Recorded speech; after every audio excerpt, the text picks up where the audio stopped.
मनुष्य समय समय पे आंदोलित होता है, अंदर के विकार आंदोलन करते हैं। काम है, क्रोध है, लोभ है, मोह है, भय है, ये विकार है। ये आंदोलन करते हैं और इनके आंदोलन करने से विकृति अवस्था आती है। क्रोध की आंदोलित अवस्था होती है कि अतिशय अवस्था होने पर उसको व्यक्ति पागल हो सकता है।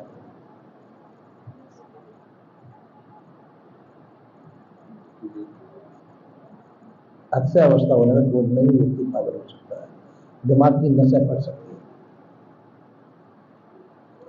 इसलिए साधक को अपनी इन चीजों पर कंट्रोल रखना चाहिए,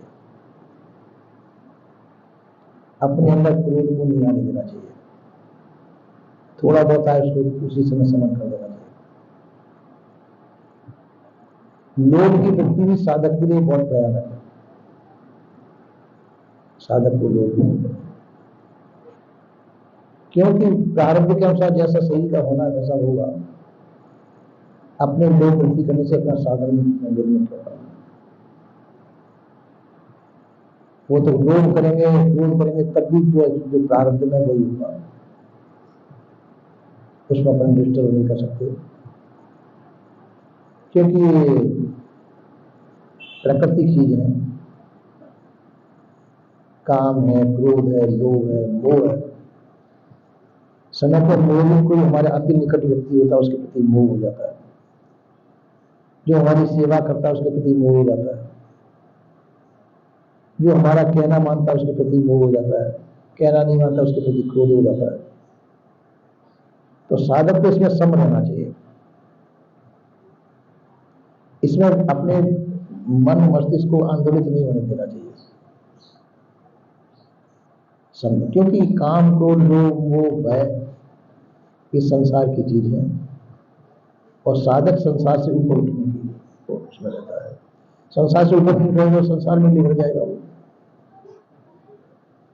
तो अपनी साधना उसकी सफल नहीं होगी।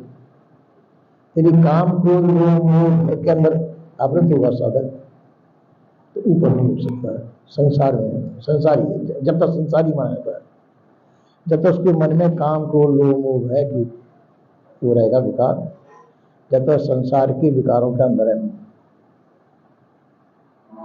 तो इनकी साधना करके व्यक्ति जो इन विकारों को अपने अंदर से निकालता है साधक,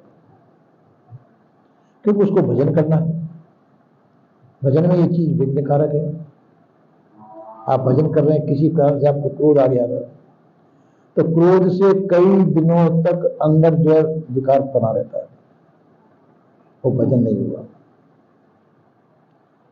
जैसे आंधी आती है, आंधी का तूफान आएगा तो कूड़ा कबाड़ कर देता है, तो झाड़ना पहुंचना पड़ता है, साफ करना पड़ता है। इसी प्रकार से साधक के अंदर क्रोध आ जाएगा, काम आई, कोई भी विकार आ जाए तो अंदर इतना कूड़ा कबाड़ छोड़ देते हैं कि फिर कई दिन तक उसका साधना में मन नहीं लगेगा। वो साधना करने बैठेगा, उसका मन के अंदर वही विकार आएंगे। इसलिए जो है इन चीजों से ऊपर उठना चाहिए साधक को। मोह, ममता, आसक्ति, विषय विकारों से साधु को ऊपर जाना चाहिए साधक को, जिससे कि अपनी साधना में ये विघ्न नहीं पैदा हो। और ये कब हो सकता है, जब जो है कि साधक जो है अपने आप को संसार का न समझे। सही संसार का है, हम सही विकारों से और संसार के विकारों से ऊपर उठना चाहते हैं, अपनी साधना सफल करनी है। साधना क्या है? साधना है संसार की साधन का सदुपयोग ही साधना है। जो साधन अपने पास मौजूद है, शरीर भी साधन है, मन इंद्रियां साधन है, और जो साधन सामग्री हमको ऊपर से प्राप्त है, घर, मकान, संपत्ति, जो कुछ है, वस्त्र आदि, जो भी चीज संसार की चीज प्राप्त है, ये साधन सामग्री है। इस साधन सामग्री का सदुपयोग कर देना ही साधना है। सदुपयोग क्या है कि इसमें मोहित न हो। इनको काम में तो लें, और काम में लें पर मोहित नहीं हो, उसके अंदर भ्रमित नहीं हो। संसार की किसी वस्तु में मोहित और भ्रमित नहीं होना चाहिए। साधक को अहंकार नहीं आना चाहिए। अहंकार नहीं आने, अहंकार आएगा, क्रोध आएगा, उसकी साधना में विघ्न होगा। तो अहंकार आदि विकारों को नहीं आने देना चाहिए। ठीक है, किसी को अगर उसका शिष्य है तो डांट तो देना चाहिए। अगर गुरु शिष्य को नहीं डांटता है तो वो सफलता को प्राप्त नहीं होगा। गुरु का कर्तव्य, अगर साधक की गलती है शिष्य की, डांट देना चाहिए, समझा देना चाहिए, उसमें ढील नहीं बरतना चाहिए और सही रास्ते का मार्ग बताना चाहिए। ऐसे नहीं, ऐसे चलो। ये गुरुजनों का अधिकार होता था कहने का। गलत रास्ते पे यदि शिष्य चल रहा है तो उसको डांट के, फटकार के सही रास्ते पे लाना। वो क्रोध नहीं है, वो उनकी शिक्षा है। और सत्य मार्ग बताना ये संत गुरुजनों की शिक्षा होती है। और उसमें अब उसमें कोई विकार मान जाए शिष्य तो ये उसकी हानि है। गुरुजनों ने मार्गदर्शन किया और शिष्य उसमें मन में क्रोध आ गया उसको, या कुछ भी विकार पैदा हो गया, तो ये उसकी हानि है, गुरुजनों की हानि नहीं है। गुरुजनों का तो कर्तव्य है, वो कर्तव्य करेंगे, मार्ग दर्शाएंगे। अगर विकार आएगा, विकार को हटाने की कोशिश करेंगे, डांट के भी, फटकार के भी, सब तरह से। तो इसी प्रकार से हमारा भी कर्तव्य कहता है कि गुरुजनों के मार्गदर्शन के अनुसार हमको आगे बढ़ना चाहिए। अपना मनमतीपन नहीं करना चाहिए। दूसरे लोग बहकाते भी हैं, बहकाने वाले भी बहुत मिलेंगे, तो उनके बहकाने में नहीं आना चाहिए। जो नीति विरुद्ध कार्य है उसको नहीं करना चाहिए। गुरुजनों ने शिक्षा दी, उसके शिक्षा के विरुद्ध भी लोग आप बहका सकते हैं, क्योंकि ये विघ्नदाता माने जाते हैं। अपनी साधना में विघ्न पैदा करने वाले कई पुरुष माने जाते हैं। उनके विघ्न कारक उपदेशों को नहीं मानना चाहिए। कहा वो बड़े संत हैं, बड़े संत हो चाहे छोटे संत, से लेना देना नहीं। उनकी शिक्षा से यदि हमारी साधना में विघ्न पड़ता है, उस शिक्षा को ग्रहण नहीं करना चाहिए। जिन चीजों से विघ्न पड़ता हो, खान पान में भी कोई चीज हमारे अनुकूल नहीं पड़ रही है, उसको नहीं लो। तुम्हारे अनुकूल नहीं पड़ रही है, किसी दूसरे के अनुकूल पड़ रही है, तो उसको ले लो। अपने अनुकूल नहीं पड़ती, उसको मत लो। तीखा अपन को नहीं अच्छा लगता, न खाए। अपन को खट्टी चीज अनुकूल नहीं है, मत खाओ। अगर दूसरा खाता है उसको कोई बात नहीं, उनके अनुकूल पड़ रही है। क्योंकि प्रकृति है, किन्हीं की प्रकृति कैसी है, किसी की प्रकृति कैसी है, अपनी अपनी प्रकृति के अनुसार खान पान आहार होता है। बात पित्त कफ की प्रकृति है सभी की। तो बात पित्त, किसी की बात की प्रधानता है, किसी की पित्त की प्रधानता है, किसी की कफ की प्रधानता है।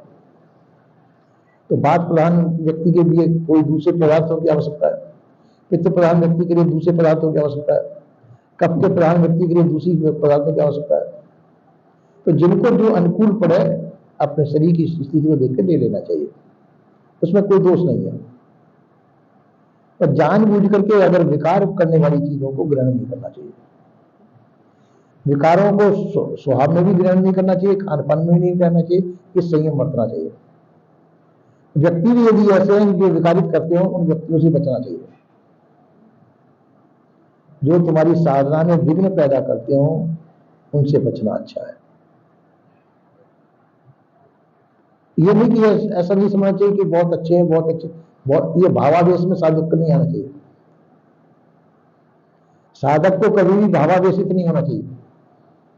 जो साधक भावावेशित होता है वो भाव में बह जाता है, तो धोखा खाता है। साधक को तटस्थ बुद्धि रखनी चाहिए। कोई क्या कर रहा है उसकी तरफ ध्यान नहीं देना चाहिए, कोई क्या कह रहा है उसकी तरफ ध्यान नहीं चाहिए। तुम्हारी साधना जिस मार्ग पर चल रही है, उस साधना की तरफ क्या उचित है, क्या अनुचित है, अपने विवेक से निर्णय करो। विवेक यदि जागृत नहीं है तो गुरुजनों से सलाह लो। ये नहीं ध्यान देना चाहिए वो वहां के बहुत ऊंचे संत हैं, परम संत हैं, आकाश पाताल में पहुंचे हुए हैं, उनकी बात मानना ही जरूरी नहीं है। अगर विवेक सम्मत नहीं है तो नहीं माननी चाहिए। बात वही मानने योग्य जो विवेक सम्मत हो, अपने अनुकूल पड़ती हो, शरीर के अनुकूल पड़ती हो और वैसी पड़ती हो।